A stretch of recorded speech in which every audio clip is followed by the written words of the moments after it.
The southernmost tip of the Philippines is very close to what used to be called North Borneo or Sabah. We went to Davao, which is over here. You'll hear more about that in a moment, and the 4 clubs. But what we're going to tell you today, the next one, yeah. We're going to tell you why we're having this sister relationship. Peter's going to tell you about that. Plus he's going to tell you about the sister club arrangement and the clubs that are involved. Simon's going to talk to you about the wonderful welcome and fellowship that we received when we got to the Philippines. Frank's going to talk to you about the project sites we visited for the 2 clubs, East Davao and Waling-Waling. I'm going to speak to you about the joint projects that we've just started up. Peter's going to talk about the planned inter-club visits for 2015. And I'm going to finish up by telling you about the major project we are anticipating planning over the next few months. So, over to Peter. Thank you, Darcy. Pardon me. What you're going to hear about today only, in my opinion, will scratch the surface of the most wonderful experience that the 5 of us from this club had in August. Mainly due, as I've already said before, to the great work that Darcy's done in organising this.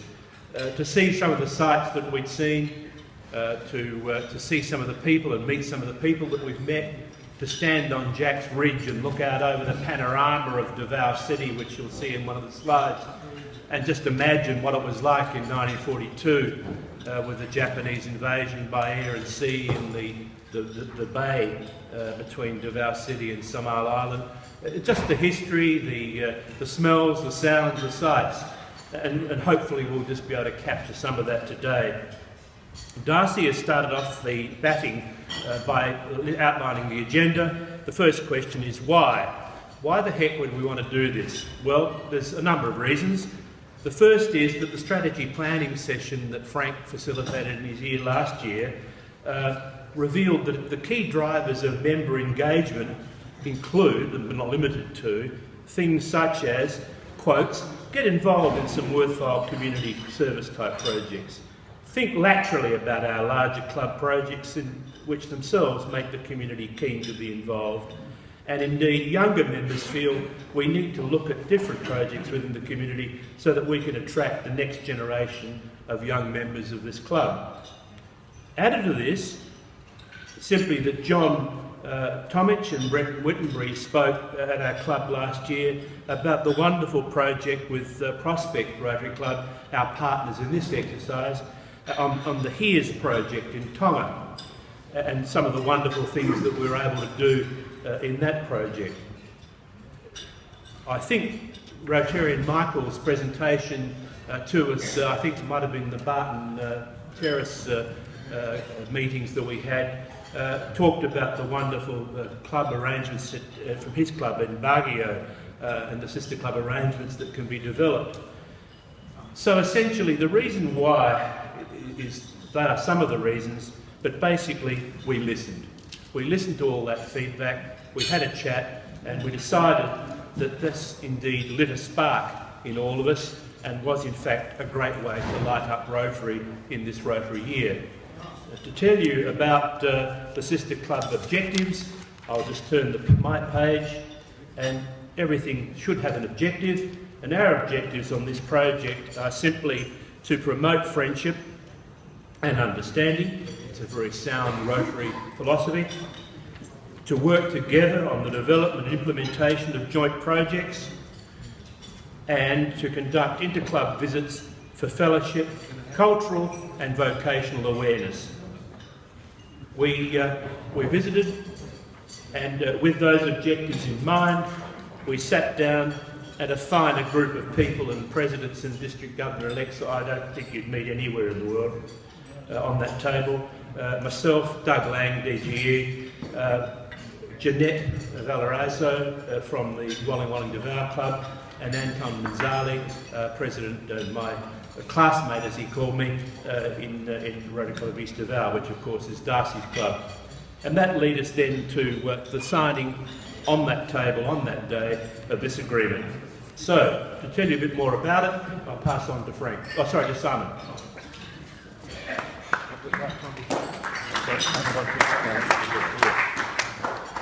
Thank you, Peter, and g'day to everybody.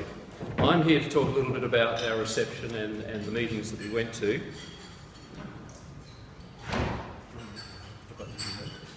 Peter forgot to do this, so I'll whiz through it.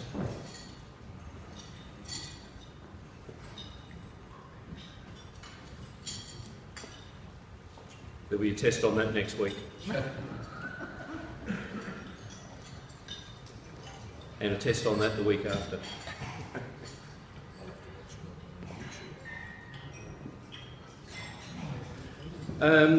When we arrived at the Davao airport, the security is pretty high, and it was quite a surprise that we were met by 6 members of the East Davao Club together with this banner welcoming us. The general public isn't allowed in the airport at all, but we found out that Ronnie here, this fairly buffed gentleman on the left, is a helicopter pilot and is married to the mayor's daughter. So that's kind of the way things are done in the Philippines, I gather. But it was a great welcome and a great surprise. We were taken to one of their members who had a New York-style bar where we were fed hamburgers and Irish stew, which was pretty good. And then that evening we actually took the senior members of both clubs out to dinner and hosted them at a Chinese restaurant that was owned by another member of the East Davao Club. But it was a great night, and we there sort of got to know everybody a little bit. The Rotary Club of East Davao meeting was held the next day, and they have a slightly different format to us. People turn up if they want to eat and actually have a meal first, chat away, and then they actually start the formal events of the meeting. So it's quite a different process. If I just go back onto this one, this is the nominated singers who were, thank you Darcy, who were singing their national anthem. We then were invited to sing our national anthem along with the accompanying music. They too have technical difficulties. So the 6 of us sang it unaccompanied, and it was fantastic, it was brilliant. It was robust. It wasn't in tune, but it was robust. So that was good. The meeting went on, we were introduced, it was a great welcome. Now, a day following that, we actually went to the Waling-Waling meeting, and it was a similar process. They actually sat down and had their meal and chatted, and business was done in the corner, and then the formal part of the day proceeded. We were fortunate at that point, we were told we didn't need to sing the national anthem, but they invited us up to help with the karaoke.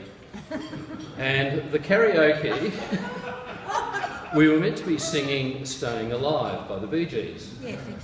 They too have technical difficulties with their AV, so we ended up doing Dancing Queen.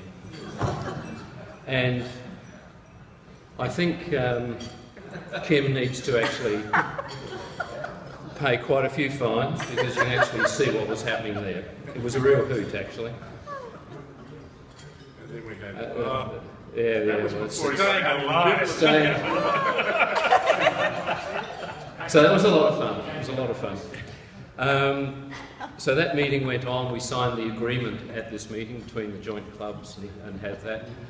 They also have fellowship every afternoon after their meetings, and the East Davao Rotary Club had obviously a very good-looking lechon, but we went to someone's house, and it broke up into probably 4 groups. One were playing cards, another group were doing whiskey tasting, another one were eating, and the 4th group were doing business in the corner, and I don't know what sort of business it was. So that was going fairly well. The Waling-Waling Fellowship followed a slightly different course because, again, it was after their lunchtime meeting where they headed off to the local shopping centre for some shopping therapy. Kim managed to go with them and perform quite well, is that correct? Yeah. And then we met them that evening for another meal in the Italian restaurant in the shopping centre. So it was a lot of hard work, I can assure you of that. And we're home having a rest at the moment. But it was great fun, it was a wonderful reception, they feted us brilliantly, and there are a lot of lovely people over there.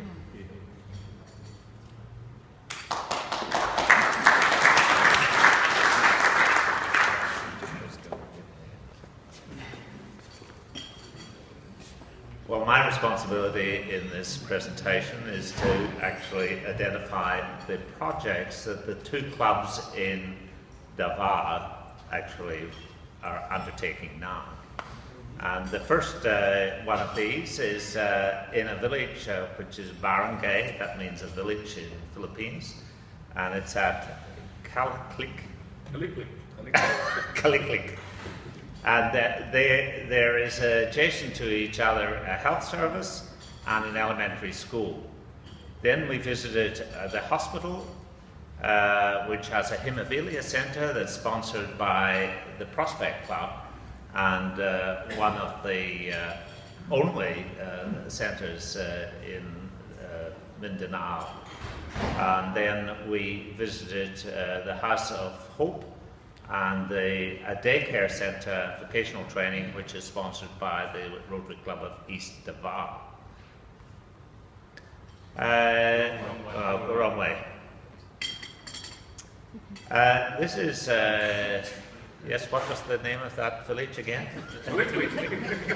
Kaliklik. This is us visiting a classroom in school. It reminded me of schools in the 50s and 60s in Australia, 50 to 60 children,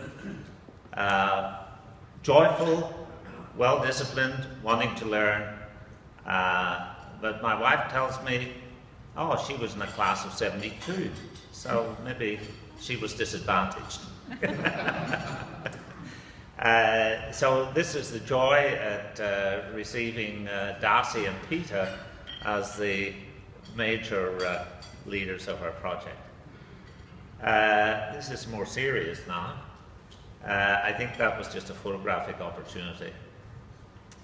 Next door was the health centre. The health centre is a half-finished building with a few rooms that operates as a birthing centre and a health centre.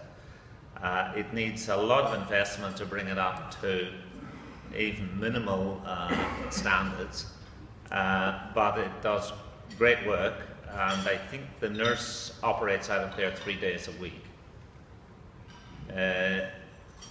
There's some images of a birthing sofa. Then we went on to the haemophilia centre, which that's Doug Layng, who's going to be our new district governor next year for our district. He was from the Rotary Club of Prospect, and they do a lot of analysis there, which is making a big impact on the health of the region. Again, you see we have Doug and Kim, of course, a major contributor, and Santa Claus.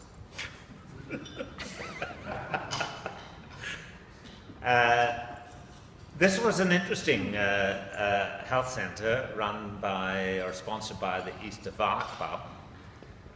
They were running a childcare centre, and what they've discovered is the mothers come and sit in the gardens around, so they're now beginning to operate a vocational training centre for the mothers.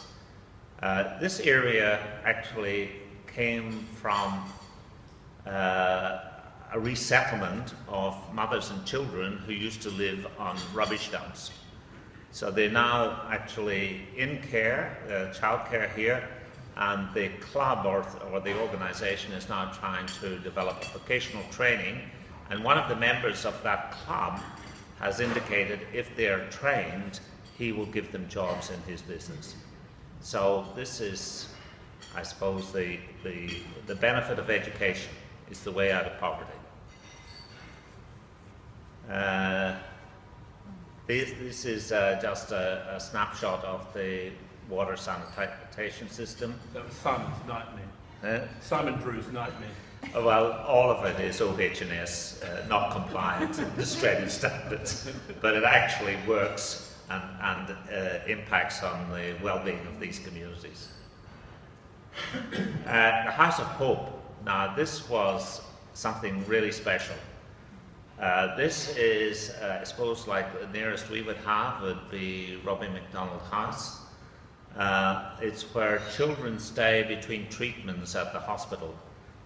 And we met the children. Dr. May is the advocate from this. Her family lives in Singapore, but she comes here every week and spends the week here and then goes home. That's her there. Yep, you got her. Thanks. These kids really look forward to life, and even though we understand the context in which why they're there, they have a feeling of the future and they want to go forward. So one of the projects that we're sponsoring through our district grants is to provide the capacity for this centre to take 10 children who otherwise would not have that opportunity to be here. So that was fantastic.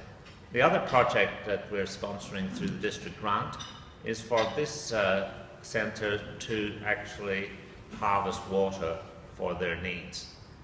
This is a special slide. Heather Mottram apparently runs a sewing group, and Rob was able to coach her to provide a lot of garments which were Peter handed out to these inmates of the House of Hope, and it was a joyous occasion. You'll notice some of these children have already lost arms as part of their medication, or legs in this case, but that was, the joy of that was really fantastic. I understand that Heather is now offering to run some sort of sweatshop here in Adelaide. A sweatshop, and today I delivered to Rob a bale of cloth. Usually it's the other way about. Yeah. Okay. Oh, thanks, Frank. There you are. Thank you, Frank. As Frank said, we've got 4 startup projects, and we're a bit ambitious. We applied for 3 district grants, which had to be in by the 1st of August before we went up there. That's the first 3. As Frank said, the rainwater harvesting and drinking water reserve project at the House of Hope, supporting some very disadvantaged patients at the House of Hope, a literacy project at the Kaliklik Elementary School, and an extension to the Community Health Centre.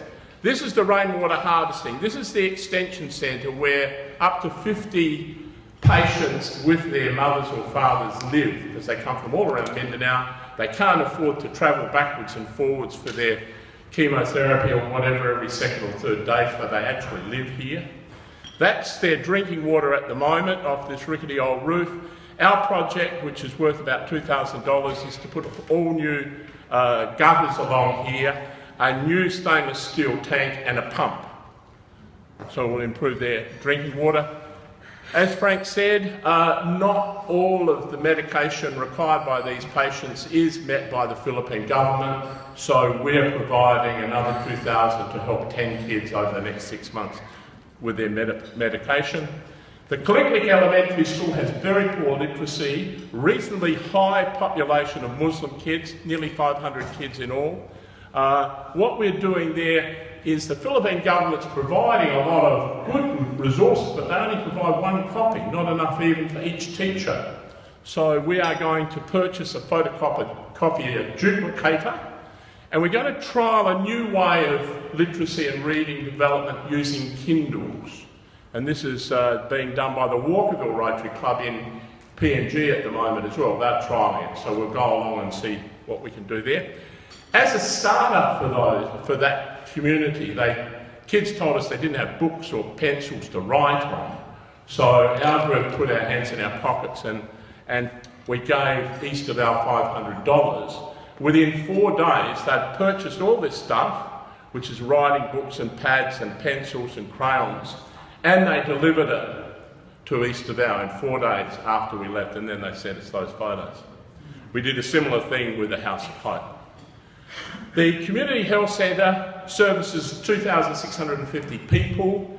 There are 50 odd births there a year. The midwife come community nurse is there 3 days a week, and she does everything. The Rotary Club provides outreach programs there, which is going to be very useful for us in the long term if we go up there, because we can participate in those.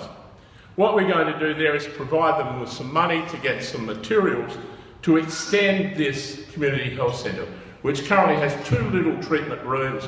We hope to double that by that little extension.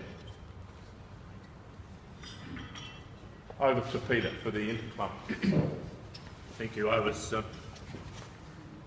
momentarily distracted by my travelling companion to remind you that, or to let you know that, indeed, that gift of writing materials, and it came about because we had that meeting in that elementary school committee room, and we're talking about Kindles and computers, and we'd given them, Rotary had given computers a few years before, and they were sitting in a storeroom. They have about 2 to 3 hours of brownouts, as we call them in Queensland, and they call them up there, where they don't get any power. So there's a whole lot of issues, and so we listened intently. Then I asked the principal, right here, right now, what's your problem? And he smiled and said, kids don't come to school because they don't have any pencils and papers to write on or write with. They use pencils till they get to the size of your thumbnail. And it's a lot to do with face, and so if they don't have a pencil and paper to come to school, they can't learn. They don't want to be embarrassed, so they just don't come to school. So it was really something quite special, and as Darcy said, for our partner club to get that done, 6 months supply, and within a matter of 3 or 4 days, was quite special. The interclub visits, as we spoke, as Darcy's mentioned, is that really it goes back to our objectives, coincide with the cultural activities in Adelaide and Davao City to get that fellowship happening, the most suitable weather conditions that we can, fellowship and attendance to normal meetings, and also the opportunity for vocational visits. Members of those respective clubs are professionals, as are the people in this room, urologists, agricultural scientists, lawyers, barristers, you name it. Both those clubs have people with similar interests to ourselves. So we'll be calling upon members to help facilitate some vocational visits when they're here. And they will certainly, as we've experienced, reciprocate in bucket loads. And also some hands-on involvement as appropriate. Now, we went up there with the desire to grab a ladder and a bucket of nails and we'll be right, we'll fix it. The reality is we're all getting a bit older, and the even bigger reality is that our architectural design and consultant and advisor said, you don't want to be involved in this. What we'll do is we'll give them some money and give them some supervision, but where we as club members can actually get involved, particularly our ladies, our partners, is actually sitting down in classrooms and doing a lot of train-the-trainer work and helping school kids learn because their teachers learn. The visits, moving along, planned for Mad March. Everything else is happening in March. Why not bring some people down from Davao City? And so we're looking at about 20, and we'd like to offer, if possible, homestays. I know many of us have downsized. We have a spare room. I'll have to clean up my study, but certainly the opportunity Kim's very good. The only problem I can foresee at the moment is putting on a decent lech on for our visitors. That's the small suckling pig, which is something to behold. Not to my taste, but you know, there you go. And they want to see our projects as well, so the Hutt Street Centres and all the things that we do locally amongst Rotary and our club, together with Prospect, will have mutual gatherings, meetings, big cookout at Darcy's, etc. Then we will go to, in August next year, to coincide with the Kadayuan Indigenous Festival. You've heard that expression, you should have been here yesterday. We got that when the photograph that Simon showed of us arriving on the Monday afternoon. The first thing that everybody said was, oh, you should have been here yesterday, we had a big festival going. Terrific, thanks Darcy. But so Darcy's organised it this year that those that want to go up will take part in this, or be able to see this fabulous. There's about 9, Darcy, 10 Indigenous tribes in the region. There was a photograph earlier that Kim and I and Simon had the pleasure of talking to an incredibly interesting, and I must say, being a little sexist, an incredibly attractive young woman, Bay, which is the word for princess, who's a new member of the Waling-Waling Club. She is the United Nations ambassador for Indigenous peoples in the Philippines, and she couldn't be at the meeting the day before or the next day because she had an audience with the Deputy President of the Philippines. So we're talking to some interesting people. That's the photograph I mentioned earlier of Jack's Ridge with Samal Island, which is where that Kaliklik elementary school is on. It's a fabulous little 10-minute ride and an outrigger across there. About 1.5 million people, Darcy, in Davao City, and about 1.2 on Samal Island. But that's worth seeing. That's a view from Darcy's hotel room. Marco Polo. Luckily it wasn't a selfie. That's Davao City. It's a mix. Those photographs don't do justice to the colour, movement, excitement and smells that you see when you're on ground level. The city saves a hell of a lot of money in lighting. There's no street lighting at night. I think I only saw one set of traffic lights, and there's no road markings. So it's Rafferty's rules, every man, woman and person to themselves. That's the festival, that's the hotel.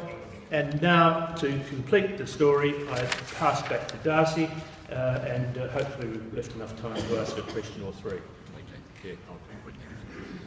Yes, the thing with the lechon is they say you never grow old if you eat lechon. You die young.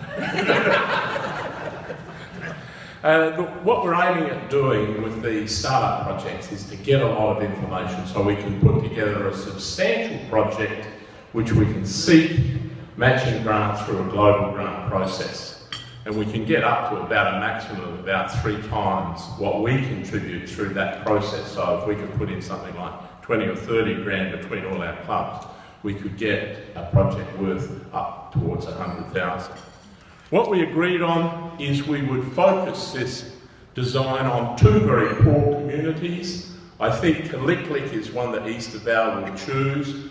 Toronto, East Waling-Waling have been there for about 14 years. It's already pretty well serviced. They're looking at getting a new area, maybe an Indigenous community a bit outside of Davao. And we're going to focus on school, community health centres, daycare centres, and the barangay or the village council priorities.